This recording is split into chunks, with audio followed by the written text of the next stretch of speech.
Aquí estamos con el secretario de Educación Pública. Muchas gracias, querido Esteban, por estar con nosotros. John.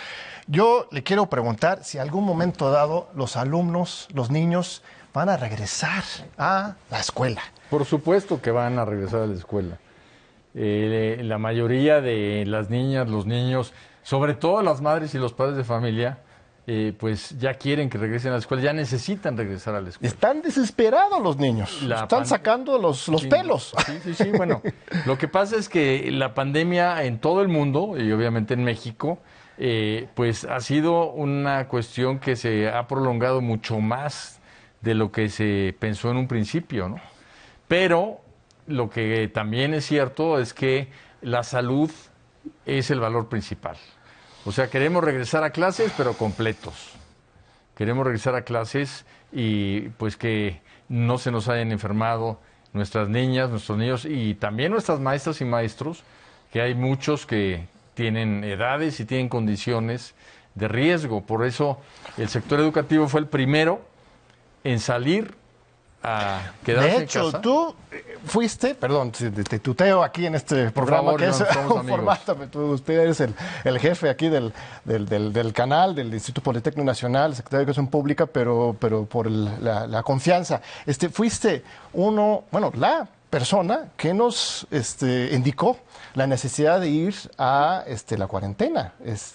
Había ya un anuncio de cuidado, ya había iniciado las jornadas de sana distancia, López-Gatell ya estaba informando, el presidente ya estaba preparándose, pero quien ya dio el banderazo de salida de la cuarentena fuiste tú. ¿Dudaste antes de tomar esa decisión o qué es lo que te empujó? Pues fue una decisión obviamente colegiada, ¿no? Del gobierno federal, en donde en una reunión que tuvimos con todos los secretarios de Educación Pública del país y las secretarias, el doctor López-Gatell y un servidor analizamos a fondo el tema y fue cuando se decidió suspender clases para resguardarnos del COVID. Después, no sé, un mes después, la Secretaría de Salud presentó una gráfica de lo que hubiera pasado si no nos hubiéramos retirado a tiempo. Y la pandemia, en vez de tener, digamos, una curva X, tenía una curva mucho más elevada y grande, quizás 3 veces más grande que la original. Entonces, creo que la decisión fue una decisión que no nos vamos a dar cuenta cuántos enfermos dejó de haber, ni nos vamos a dar de cuenta cuántos lamentables fallecimientos dejó de haber. Claro. Pues porque afortunadamente no sucedieron.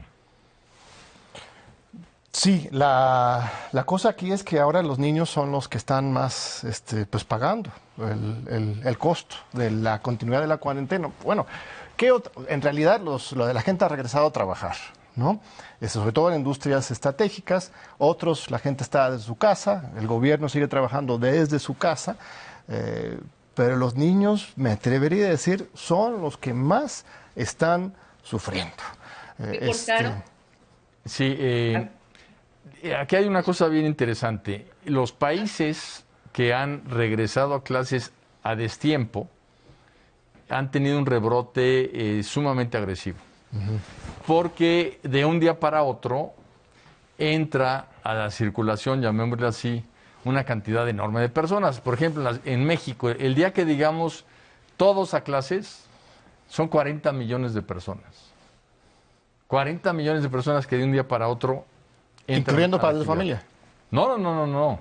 Solamente alumnos tanto de educación básica como de preescolar, superior, media superior, y maestras y maestros y trabajadores administrativos. O sea, solo el sector educativo.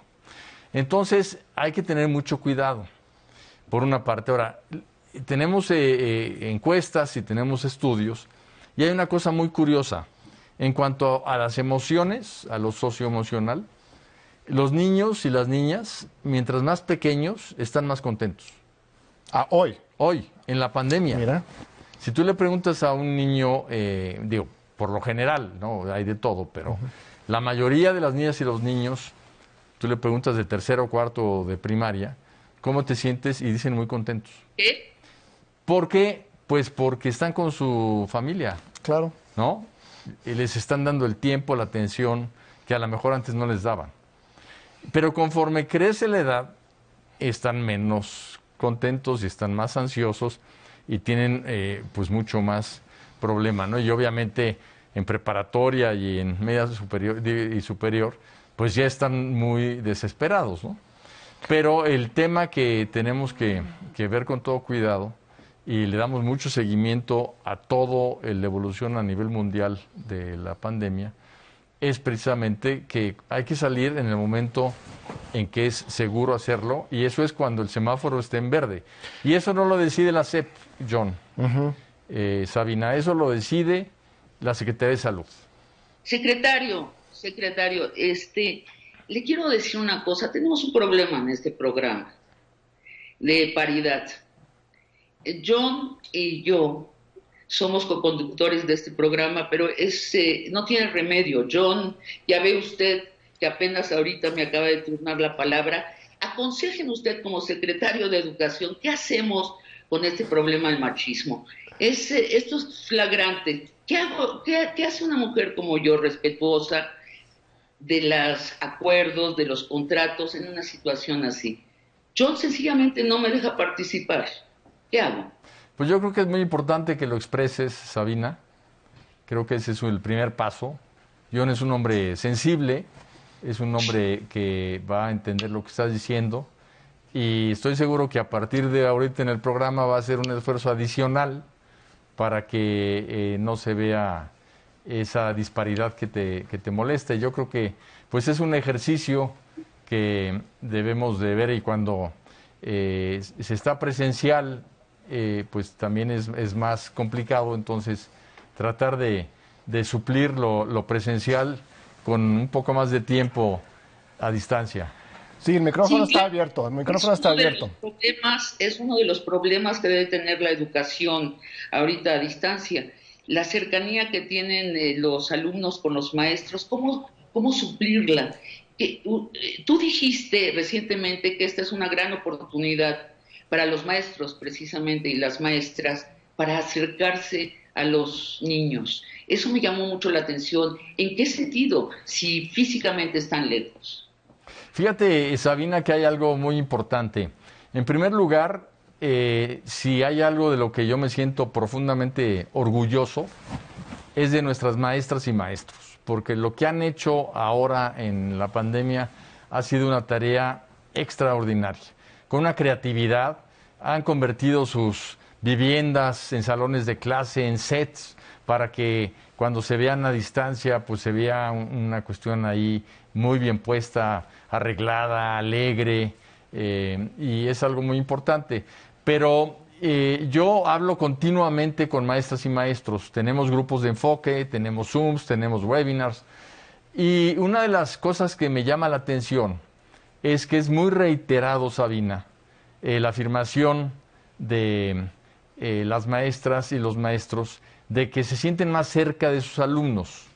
Y no es que sea una cercanía física, sino que cuando están en clases, incluso se llama maestro frente a grupo, Claro. están con un grupo. Pero cuando les hablan por teléfono, cuando chatean con ellos, cuando les mandan un correo electrónico, cuando incluso van a visitarlos a sus casas, pues nada más ven a una persona, ven al alumno o a la alumna. Y eso es lo que los hace sentirse, y de hecho están más cerca, se conocen más, y pueden ayudarse más desde el punto de vista de que es una atención más personalizada. Pero deben ser horas, entonces, los que los maestros están pasando en estas relaciones bilaterales con los alumnos. Sí, de hecho, muchas maestras y maestros me han dicho que están trabajando mucho más ahora en la pandemia que lo que hacían en clases presenciales.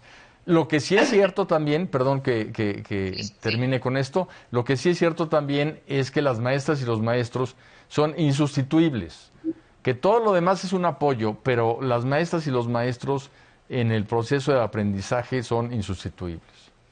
¿Y cuántas personas y quiénes son los que están realizando el material pedagógico? Porque eso también es un esfuerzo gigantesco. ¿Cuántas Para empezar, preguntarte, Esteban, ¿cuántas horas de material didáctico se ha preparado?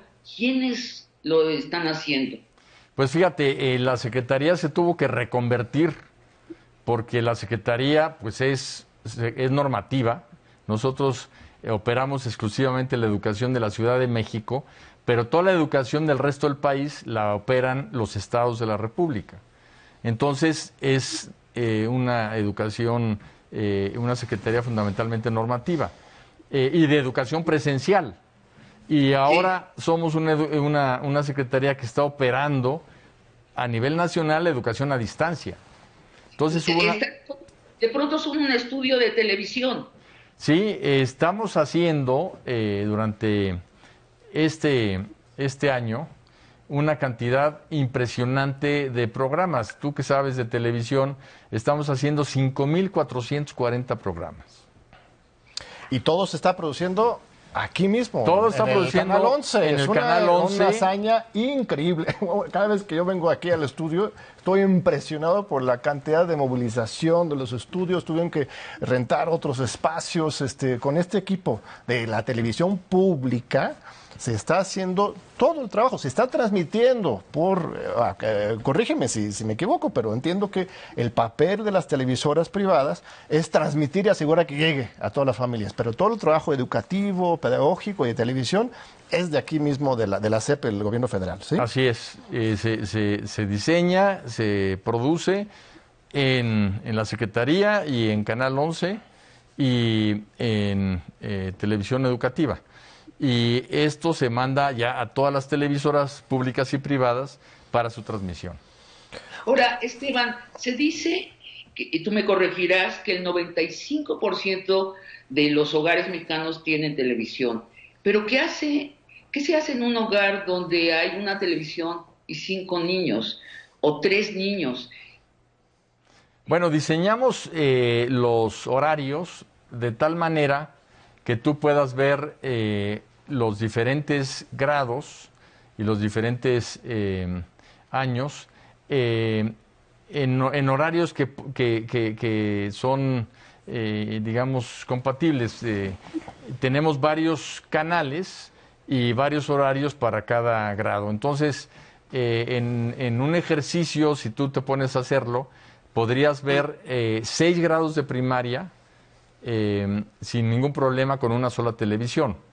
Ahora hay familias de 7, hay familias de 8 o hay familias en donde por alguna razón no les quieren prestar a los niños la televisión porque le dan otro uso. Si hay problemas que se tienen en algunos hogares y es por ello que le pedimos a las maestras y a los maestros que estén muy al pendiente de las niñas y los niños para ver en lo particular si están avanzando o tienen algún rezago derivado de su condición ya muy particular. Si te parece, cambiamos de tema a la reforma educativa. Me parece que es una de las promesas más importantes que hizo el presidente de la República en la campaña, de revocar la reforma. Bueno, de hecho, no fue una reforma educativa, la reforma laboral vestido de reforma educativa de Enrique Peña Nieto. Y con este sexenio, bajo tu conducción y la participación de diputados federales y todo el Congreso de la Unión, se revocaron las partes más agresivas, sobre todo con respecto al magisterio nacional. Esto también fue criticado por el otro lado. Algunos actores, Claudia X González, otros decían que tú habías abdicado, que habías entregado la plaza al sindicato. ¿Qué es lo que ocurrió con la contra la reforma educativa y cómo estamos hoy en esa situación? Bueno, hay una cuestión muy importante, John, y es que nosotros le llamamos el acuerdo educativo. Uh-huh. Pero se le llama acuerdo educativo precisamente porque participaron todos los partidos políticos, participaron expertos, madres y padres de familia, maestras y maestros obviamente, sindicatos, niñas y niños jóvenes. O sea, hubo un parlamento abierto. Uh-huh. Y fue un acuerdo que se construyó entre muchísima gente interesada en la educación. Y el resultado fue un artículo 3 constitucional que me atrevo a decir que es un artículo de lujo porque tiene cuestiones muy avanzadas, la educación integral. Ahí, por primera vez, no sé si recuerdas que mucha gente habla de que había que centrar la educación en los niños y en las niñas. Pues ahí, por primera vez, la Constitución dice, el centro de la educación son las niñas, los niños, los adolescentes y los jóvenes. Otra cosa muy importante, y parece que se predijo lo que iba a pasar después con el COVID, se habla de la corresponsabilidad de madres y padres de familia con la educación de los niños. Porque una de las quejas del magisterio era que cada vez se alejaban más los padres y madres de familia de la educación de sus hijos y les decían, ahí te dejo a mis niños, me los educas. Ahora con la pandemia, pues ha regresado ese vínculo tan importante, ¿no?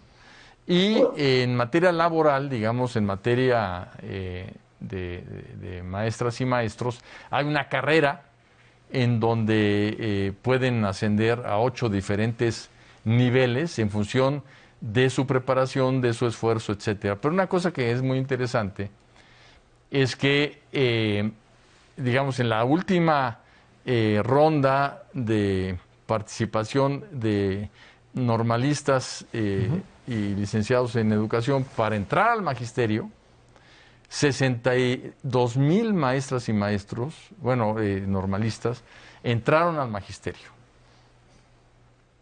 El año 18, que se supone que todos en aquel entonces se evaluaban, solo entraron 30,000. A plazas, o sea, estás hablando de Sí, a plazas, pues. a plazas para entrar a ser maestro. Entonces, de un año a otro, hay una diferencia de 30,000 evaluados. ¿Por qué? Pues porque los 30,000 del año 18 se completaban con otros 30,000 que quién sabe cómo entraban, pero entraban. Nosotros cuando llegamos a Michoacán para precisamente tomar la educación básica, nos encontramos con alrededor de 4,000 plazas que no estaban registradas en ningún En un lugar. solo estado. En Michoacán nada más. Nada más.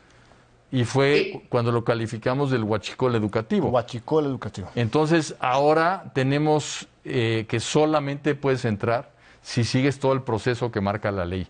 Es lo que entonces decíamos, una caja transparente para evitar la corrupción, la venta de plazas, etcétera, ¿no?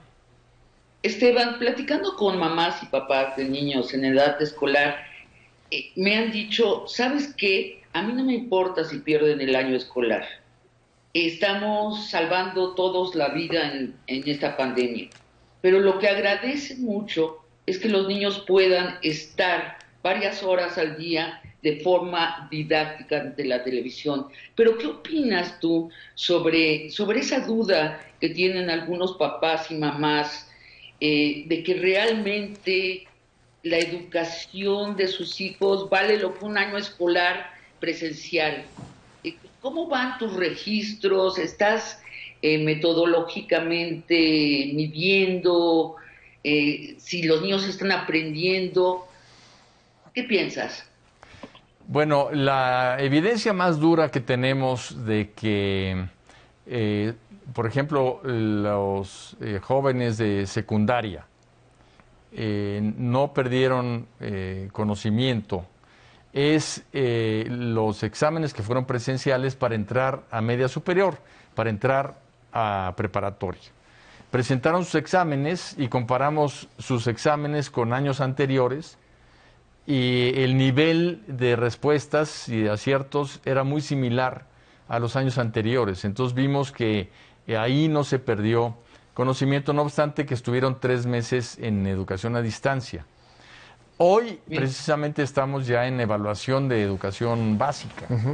Entonces vamos a tener resultados relativamente pronto de esa evaluación, aunque obviamente es una evaluación distinta, es una evaluación donde decimos, más que fijarse digamos, en lo numérico, fíjense en la condición de cada niño y niña para poderlo evaluar.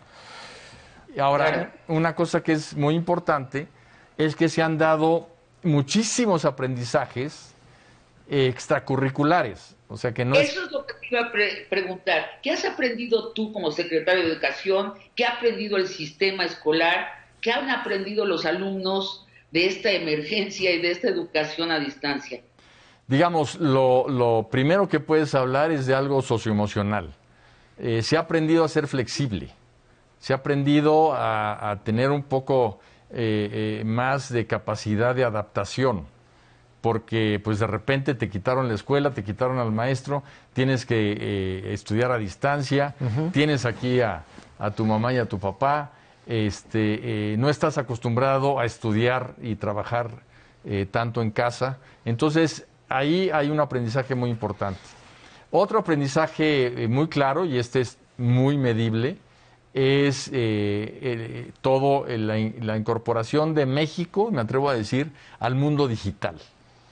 Tenemos que 1.200.000 maestras y maestros han tomado cursos de capacitación para utilizar herramientas digitales y muchas de estas maestras y maestros nunca habían usado una herramienta digital. Esto es algo muy importante.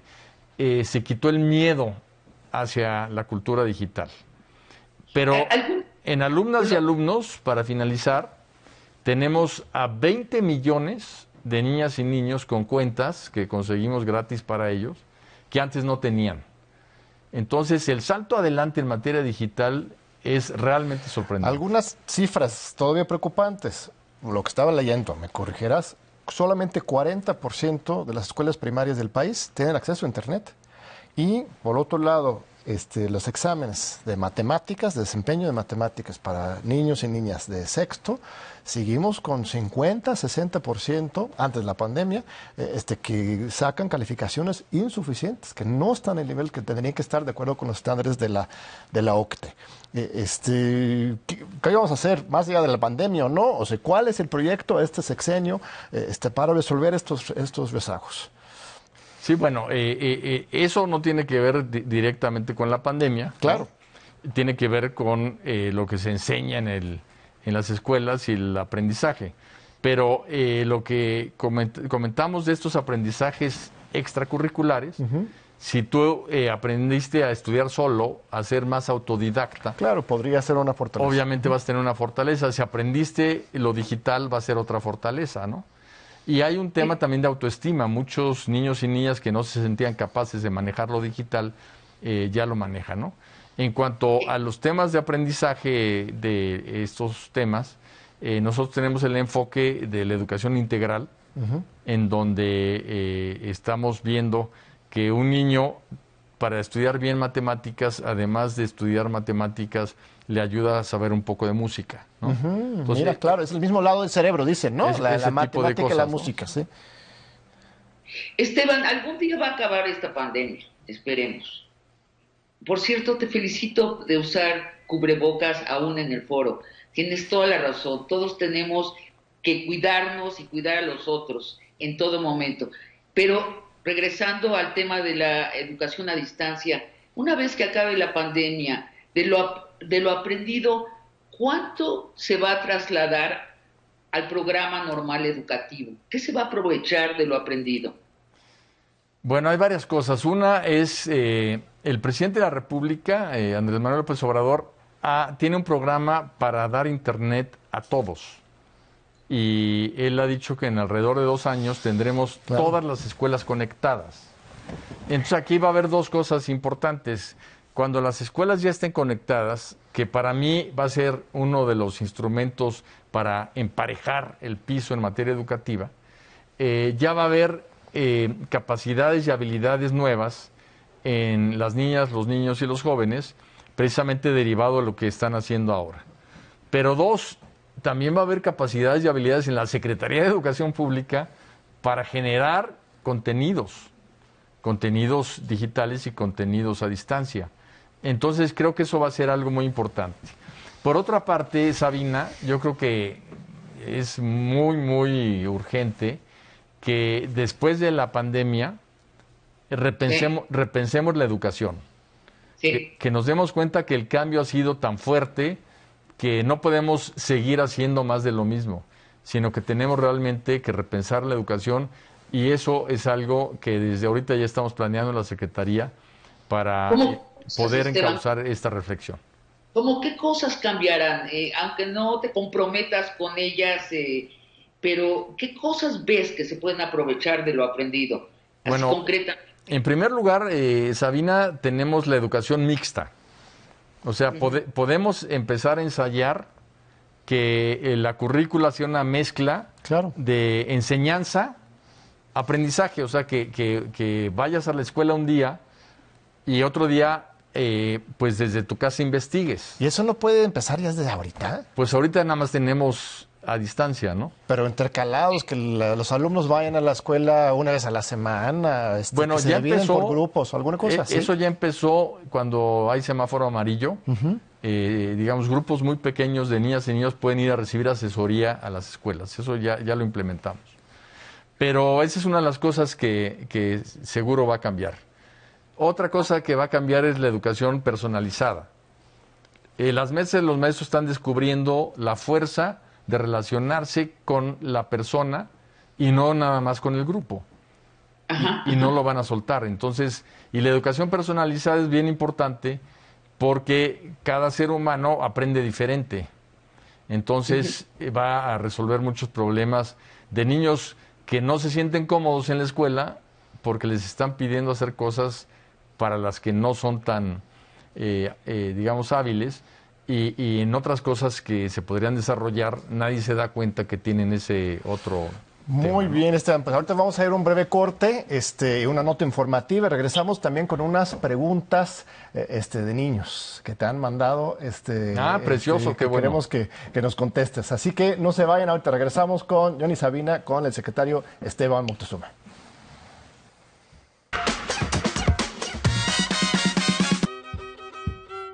Las radios indígenas llevan más de 41 años al aire. La radio tiene un papel fundamental. Comunica, entretiene, acerca, imagina. Son ondas que reflejan el espíritu de los pueblos originarios. Que a esa radio le hable en su propia lengua, se siente como si estuviera en su comunidad. Ecos Indígenas, la voz de la diversidad. Segunda temporada. Estreno, jueves 12 de noviembre, 20:30 horas.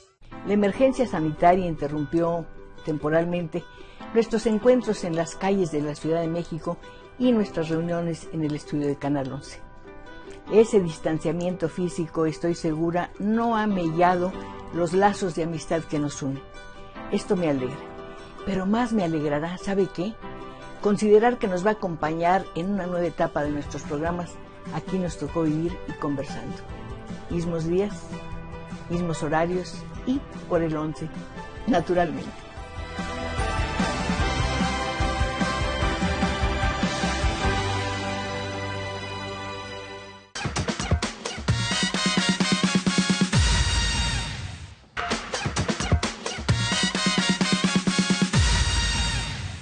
El pasado 24 de agosto, un ejército de más de 30 millones de alumnas y alumnos de educación básica iniciaron el nuevo ciclo escolar a distancia, debido a que la pandemia impidió el regreso a los planteles. A partir de entonces, más de 1.200.000 docentes pusieron en práctica nuevas herramientas educativas como programas en Internet, redes sociales, aplicaciones, para adaptarse a la nueva manera de enseñar en medio de circunstancias sin precedentes. Analistas señalaron varios retos que se abrieron con la nueva modalidad a distancia. Por ejemplo, insuficiente conectividad a Internet, dificultad para sostener la motivación de padres de familia, excesivos trámites burocráticos para comprobar el trabajo realizado ante la autoridad, limitaciones pedagógicas de docentes.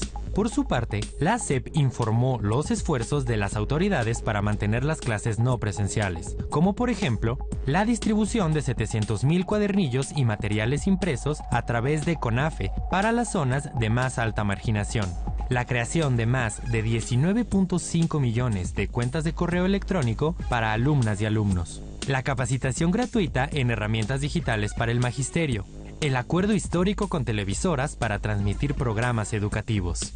Sin embargo, un análisis de la ONU sobre proyecciones del impacto de COVID-19 en México estimó que la pandemia podría provocar la deserción de más de 1.4 millones de estudiantes, que en su mayoría saldrían del sistema educativo en los niveles medio superior y superior. Con ello, estimó la ONU, México podría retroceder 0.6 años en su grado de escolaridad, llegando a los niveles escolares de 2015. A este escenario se suman las desigualdades estructurales que enfrenta el sistema educativo en México. Por ejemplo, la UNICEF detalló que 257.146 niñas, niños y adolescentes no tienen acceso a televisión, radio ni a internet, por lo que no pueden estudiar a distancia. Los estados de Chiapas, Tabasco, Hidalgo y Oaxaca son los que presentan los menores porcentajes de conectividad a internet de niñas, niños y adolescentes. El 35.2% de los hogares con niñas, niños o adolescentes reportaron que uno o más de sus integrantes perdió su empleo o fuente de ingresos entre febrero y junio de 2020. En medio de esta situación hay signos alentadores. La UNESCO reconoció el programa Aprende en Casa 2. El gobierno federal propuso un aumento en presupuesto para la SEP y la confianza en el magisterio creció de 5.8 a 7.7. Para el futuro, la SEP contempla una modalidad mixta de educación a distancia, en la que los grupos de alumnas y alumnos asistirán 2 días a las aulas y el resto estudiarán en casa. ¿Cómo garantizar el avance en las metas educativas en medio de todos los desafíos que representan las clases a distancia? Para hablar de esto nos acompaña en el estudio el secretario de Educación, Esteban Moctezuma Barragán. Es economista egresado de la UNAM, maestro en política económica por la Universidad de Cambridge y tiene un diplomado sobre desarrollo regional en Tokio, Japón. En su paso por la administración pública, fue secretario de Gobernación y de Desarrollo Social durante el gobierno de Ernesto Zedillo, así como senador en la 57ª legislatura. En el 2002 fue nombrado presidente de la Fundación Azteca y en 2012 recibió el doctorado honoris causa por la Universidad de Ciencias y Artes de Chiapas. Volvemos con ustedes al estudio, John y Sabina. Pues aquí seguimos con el secretario Moctezuma. Ya llegó el momento del programa de las preguntas. Antes de ir con los niños, quiero lanzar algunos de las redes. Raimundo Adame pregunta algo que salió aquí en la nota informativa.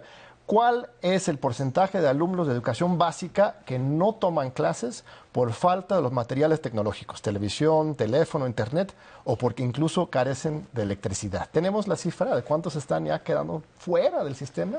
Bueno, la cifra más, digamos, más sólida que tenemos es, salió aquí en el programa, es de alrededor de 350,000 niñas y niños, y para ellos el CONAFE está dándoles unos cuadernillos casa por casa. Ya los tienen ubicados. Sí, y hay unos facilitadores que van 1 o 2 veces por semana a atenderlos, ¿no? Ese es el tema. Pero esos son los que están identificados. Hay muchísimas niñas y niños que no está identificado, que no estén estudiando. Ese es, digamos, ¿una familia que está en esa situación puede llamar al CONAFE o qué es lo que tendría que hacer? Sí. Bueno, si llama al CONAFE, si le atiende con mucho gusto, pero estamos hablando de familias que pueden estar en lugares tan inaccesibles, claro, que entonces ya están fuera de nuestra identificación. Pero más o menos podríamos hablar que es la cifra atendida por CONAFE. De acuerdo. Vamos con nuestra primera pregunta de nuestro público, por favor. Hola, buenas tardes, secretario Esteban Moctezuma. Soy Iris Ángeles y tengo 10 años. Me gustaría saber qué pasa con los niños que no cuentan con el internet en su casa o no cuentan con la posibilidad de ver sus clases en Aprende en Casa. Gracias. Una pregunta, Iris. Mismo tema, sí, adelante. De eso estábamos hablando en este momento, Sabina, John y yo. El tema es que cuando no hay conectividad, cuando no hay televisión, cuando no hay radio, porque también por radio estamos transmitiendo en 22 lenguas indígenas la educación, están los libros de texto gratuitos. Todo lo que estamos haciendo, todas las clases se basan en los libros de texto gratuitos. Entonces, si estos niños siguen sus libros de texto gratuito, van a poder continuar trabajando. Muy bien, vamos a otra pregunta. Hola, soy Manuel Esteban. Yo soy asmático. ¿Has pensado en niños como yo que no regresemos a clase hasta que el virus no exista y tomar clases en línea? Las clases en línea van a seguir mientras esté, cuando menos un estado en situación de pandemia. Y posteriormente niños como tú, niñas como tú, tendrían que tener una atención especial en un sistema que se llama educación especial, en donde se ve cómo resolver los casos de cada uno de los niños que tienen algún tema de salud. Esteban, una de las preguntas que me mandaron muchos niños a hacerte es ¿cómo van a estar los exámenes finales y los intermedios? ¿Van a ser más amigables, menos severos, dada la circunstancia de la pandemia?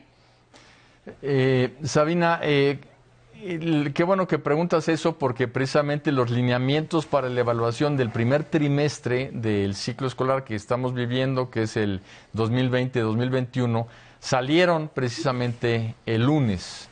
Y estamos en este momento en esa etapa de la evaluación trimestral. Y esta evaluación considera darle mucho más peso al criterio de nuestras maestras y maestros, porque ellos deben de saber en el trato directo con cada niña y niño sus condiciones. Entonces va a ser una evaluación, digamos, que va a estar regida por las condiciones en que está viviendo cada niña y niño su pandemia. De esta manera no van a ser estas evaluaciones estandarizadas, sino personalizadas. Y sí, obviamente van a ser pues con mucho mayor consideración de la terrible pandemia que nos está golpeando a todos. Sobre el tema de los maestros, de aquí en las redes, otra pregunta. Moisés Torres López pregunta, ¿sería bueno que hablara el secretario acerca de las medidas que están tomando ante el trabajo que se ha incrementado en los maestros de educación básica y media superior? En medio superior incluso recortaron horas a muchos profesores, disminuyendo su ingreso económico, pero multiplicando sus labores. ¿Habrá alguna medida compensatoria ante este escenario? Pregunta el maestro Torres. Bueno, una de las cuestiones más importantes para el sector educativo en la pandemia fue la decisión del señor presidente de que continúe el pago salarial de todas las maestras y los maestros. No debe haber descuentos, entonces. No debe de haber descuentos, ni debe de haber ni despidos, porque es una instrucción del presidente de que ese pago se mantenga. Muy bien, entonces si esto está ocurriendo, pues que denuncien, que reporten. Que nos lo hagan saber, sí. Vamos a otra pregunta de los niños para el secretario. Hola, señor secretario Esteban Moctezuma. Soy Fátima, tengo 11 años y voy en 6º grado de primaria. Quisiera saber si se nos aplicará el examen de admisión a la secundaria. Gracias. Digamos, el próximo ciclo escolar no se aplicará ese examen como se hizo en el pasado. Vamos a hacer el mismo tratamiento que el ciclo escolar anterior. Para que estés tranquila, Fátima. Muy bien. ¿Habrá pase automático entonces? ¿O? Bueno, se inscriben en las secundarias. Y no hay ya examen de colocación. Si pasaron el año, no tienen problema. Perfecto. Esteban, te quisiera leer lo publicado hoy por el periódico El País y que estoy segura tú también leíste. Voy a leer unos breves extractos. Dice, el colegio Human y Tree, ubicado en la calle Sierra Madre en la colonia Lomas de Chapultepec, uno de los barrios más lujosos de la capital mexicana, ha seguido abierto dando clases presenciales a pesar de que la Secretaría de Educación Pública decretó el cierre de escuelas el 23 de marzo por la pandemia. ¿Qué dices a esto? Sí hay escuelas privadas que están dando clases contraviniendo las indicaciones de la Secretaría de la Educación Pública. Bueno, no nos ha reportado a nosotros la Secretaría de Salud que exista en esos casos. Lo que sí ha sucedido es que hay algunas escuelas que están dando asesorías dentro de este esquema que hace tiempo diseñamos, en donde puedes tú recibir a padres de familia y madres de familia, puedes recibir a niñas y niños en números muy bajos para que haya total sana distancia, etcétera. Son 5 niños máximos, 5 personas máximas en un salón para darles asesoría y que puedan continuar sus estudios, y seguramente es lo que están haciendo. Y este es el caso de Human y Tree. Seguramente sí. Digamos, autoridad educativa de la Ciudad de México, que es la que lleva la administración de las escuelas de la ciudad, es quien ve ese tema y pues voy a reportárselo a su director para que lo chequen. Muy bien, me estaba avisando que también hay algunas preguntas de adultos, si los podemos pasar también. Un maestro creo que nos mandó una pregunta. Hola, señor secretario, mi nombre es Abner Vélez, soy maestrante en educación por la Universidad Virtual del Estado de Guanajuato. Mi pregunta va enfocada en lo siguiente. De acuerdo con el Plan Nacional de Desarrollo presentado por el ahora presidente Andrés Manuel López Obrador, se hablaba de la dignificación de la educación en México en el apartado justo de derecho a la educación, haciendo una crítica hacia el sexenio pasado y hacia cómo se iba a enfocar este gobierno y sus esfuerzos a transformar la educación en México. ¿Cómo va esta planeación y esta reestructuración? Y si está enfocada a cambiar también el plan de estudios actual en los niveles básicos de educación en nuestro país. Y la siguiente pregunta sería, ¿por qué no tomar modelos de otros países como Finlandia, reconocido como uno de los mejores países en cuanto a temas de educación? Muy bien, muy completa la pregunta. Te vamos a tener que invitar a Abner, creo que se llamaba, para que sea conductor aquí del programa. Muy bien, excelente. Pues lo que podemos decir es que en efecto se ha llevado un plan educativo muy importante que empezó con la reforma constitucional, después vino con 4 leyes para regular toda la educación básica. En este momento en el Congreso está la Ley General de Educación Superior y ya con eso concluimos toda la normatividad nueva sobre educación. Pero no está aprobada esa ley todavía, ¿verdad? La ley no, esa está en el Congreso y apenas estaban terminando la discusión del presupuesto para meter la de educación superior. ¿Y cuáles son los elementos centrales de la Ley de Educación Superior que están proponiendo? Bueno, en primer lugar, es, digamos, la primera ley después de 40 años para regular la educación superior. Después se regula la obligatoriedad y la gratuidad. Se hace todo un sistema para la coordinación de la educación superior. Se incluye por primera vez también en la historia la importancia de la educación privada y la pública, o sea, como un gran sistema que debe de impulsarse todo en su conjunto. De manera que es una ley muy avanzada.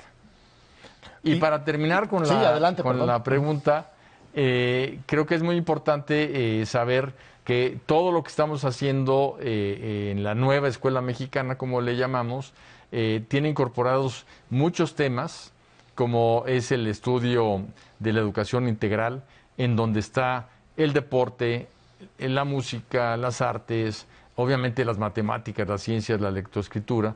Y ya empezamos a cambiar los libros de texto. Empezamos por civismo y ética.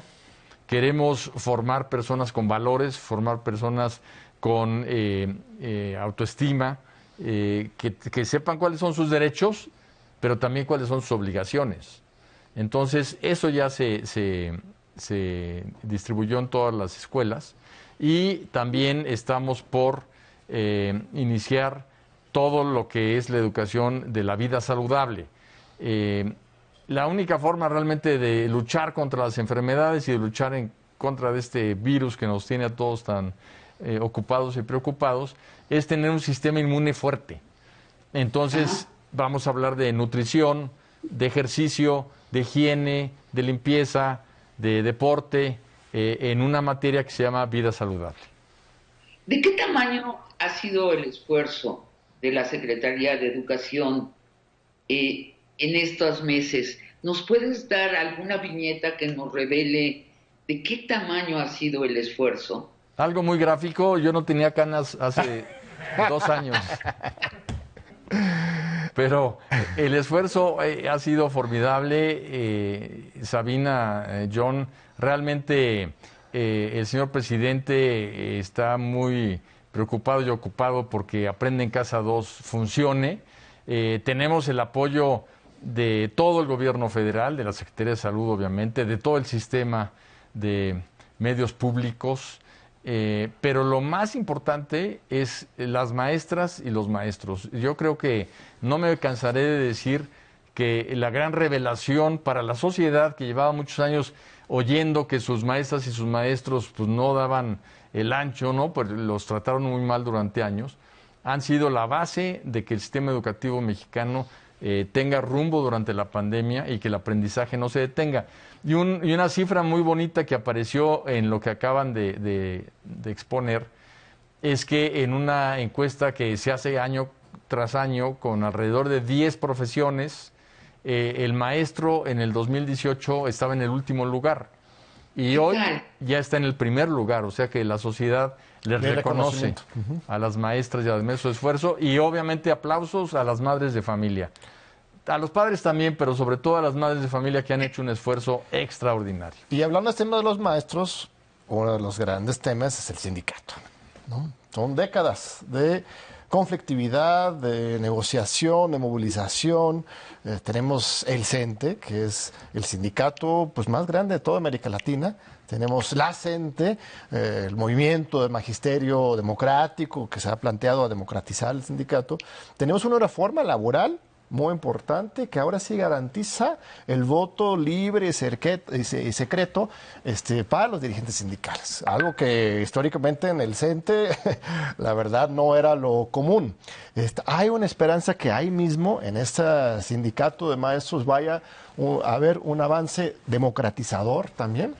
Pues más que esperanza hay una, digamos, están dando las condiciones para que sean electos los líderes sindicales por voto universal, secreto, directo, y nos vamos a llevar muchas sorpresas, ¿no? Porque realmente cuando se ejercite la democracia dentro del magisterio, pues nos vamos a encontrar con liderazgos que muchas veces van a surgir pues de maestras y maestros que no se conocen en la arena, llamémosle así, política sindical, ¿no? Claro. Y por otra parte, hay una cosa muy buena y es que por primera vez, pues desde que se fundó la CENTE, han estado sentados en la mesa, en la misma mesa, la CENTE y el CENTE. Y esto también te habla, pues, de una madurez de ambos para ir transitando hacia una democratización del sindicato, pero también que la caja transparente de la educación no les va a permitir utilizar la educación como ningún tipo Así es. Entonces, pacto con el Besteiro Gordillo no hay. Para aclarar ahí los chismes que rondan todavía por ahí. Pues no, a ver, decían esto desde el primer día de gobierno, ya van 2 años. Así es. Entonces, obviamente, todos los maestros y las maestras, incluyéndola, tienen el derecho de participar, ¿no? Pero en un terreno plano, ¿no? Parejo para todos. Y todas estas prácticas en el magisterio de nepotismo, de aviadores, de heredar las plazas, todo esto que sí era una realidad y que el peñismo trató de solucionar aplicándoles un trato de caciques a siervos, con intermediación de los funcionarios que eran los capataces, que fue una época de verdad muy dolorosa para los que apreciamos a los maestros y a las maestras y sabemos que el país no puede ser más grande que sus maestros y maestras, pero todas estas prácticas corruptas, torcidas, ¿qué ha pasado? ¿Siguen allí? Bueno, definitivamente todo el esfuerzo que se está haciendo es para erradicarlas. Sería muy ingenuo de mi parte decir que ya no se puede encontrar absolutamente ninguna práctica de este tipo. Pero las cifras de las que hablábamos hace un momento, de que más o menos cada año se tienen que contratar alrededor de 60,000 maestras y maestros nuevos. Y en los años 18, 17, 16, o sea, precisamente cuando estaba la reforma educativa y era obligatorio un proceso de evaluación para entrar, entraban alrededor de 30, te habla de que los otros 30 entraban por otros lados. Y esos lados, en buena medida, es lo que tú estás señalando ahorita como prácticas pues que no son transparentes. Ahora estamos hablando de que entraron 62,000, todos por la puerta del sistema de la carrera de maestras y maestros. Esto quiere decir que está funcionando la nueva ley porque es una ley que lo que busca es esa transparencia, y una plaza que no se registre de acuerdo a la ley en ese sistema se pierde. Entonces antes ocultaban plazas para distribuirlas a su manera y ahora no pueden ocultarlas porque se pierden. Una última pregunta del público. Sí, cómo no. Hola, mi nombre es Antonella. Mi pregunta es, ¿por qué son tan importantes las calificaciones? Sí, tiene razón. ¿Por qué? Buena pregunta. Lo importante es lo que aprendiste, nena. Realmente, Antonella, lo importante es saber, y la calificación, pues, es un reflejo de lo que aprendiste o no aprendiste. Pero lo más importante es aprender, lo más importante es que te guste el estudio y que siempre tengas curiosidad por saber más. Y yo creo que lo que señalaste hace rato es muy importante. Aprovechemos de esta pandemia para fortalecer nuestras capacidades autodidactas, ¿no? Así es. La lectura, la música, la exploración de uno mismo, de repente con el ritmo tan intenso, el tráfico, nada más el tráfico, el tiempo que pierdes llegando y regresando de la escuela, aprovechemos de eso para fortalecer nuestra humanidad, nuestra formación personal, colectivo, veamos el lado luminosos, por dentro de lo que cabe, de estos momentos, sabiendo que vamos a regresar. Pero al final de cuentas, la nueva normalidad no va a ser la misma que antes, ¿verdad? Así es. Es esto que platicábamos con Sabina, de que vamos a tener que repensar, John, la educación pública y la educación en general, porque hemos aprendido mucho de este distanciamiento. Hemos valorado mucho a las maestras y a los maestros. Las madres y los padres de familia también se han ocupado del aprendizaje de sus hijas e hijos, y curiosamente renació en los adultos y en los adultos mayores el interés por seguir aprendiendo. Tenemos decenas de miles de personas que están tocando en el INEA diciendo: quiero mi título de primaria porque ya me puse a estudiar en Aprende en Casa y ya quiero que me hagan mis exámenes.